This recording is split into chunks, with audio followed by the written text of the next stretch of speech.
Hi guys, dito ako sa Sawitrees Asian store dito sa Guernsey. Mabibilhin ng gamit. Pakita ko sa inyo kung anong mabibili dito. Ay, sagod. Mag-vlog. Galing. Buti na lang meron sila dito. Oh, may Mang Tomas, rice, mga soy sauce. Dito naman mga frozen goods, spring roll. Ayan, kung magpansit, meron kami mabibili. Dito lang may dating puti. May chili sauce. Dito kami bumibili ng Lucky Me. Saglit lang, good child. I'm vlogging. May mogo-mogo. Nasa bulsa. Saglit lang. Hi, it's my vlog, ate. Pati sila may rice. Jasmine rice. Ay, walang Lucky. Walang Lucky Me.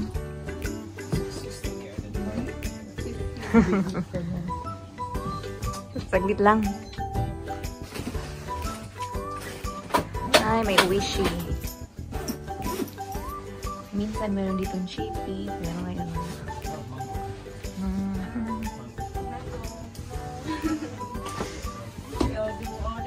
Si ate. Ha? Mag-shoutout ka. Mag-shoutout sa vlog. Okay na, bye. Thank you. Uwi na kami. Ito pala yung entrance. Sawitrees Asian Food Specialist. Malapit lang sa amin. 15 minutes. Minutes walk. Pauwi na kami after split shift duty. Yan. So, ganito lang ang life namin dito sa Guernsey. Work, home, work, tulog, kain, tulog. Kailangan mag-trabaho. Hindi ba guys? Lang. Medyo malamig ang panahon sa ngayon. Pero nakapang-tandang ako kasi lamigin kasi ako. Away Chinese food. Kasi masarap at mura. Tabi tayo lang. Dito may Star Indian Restaurant. Kung gustong kumain ng mga Indian food. Diyan na nakalagay kayo murag uban. Saan mo na yung buhok? Ganda ng panahon today.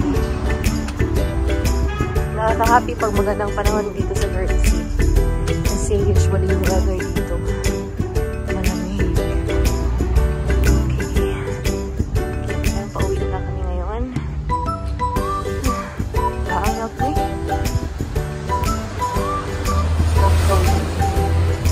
And we're here in Le Chateau accommodation.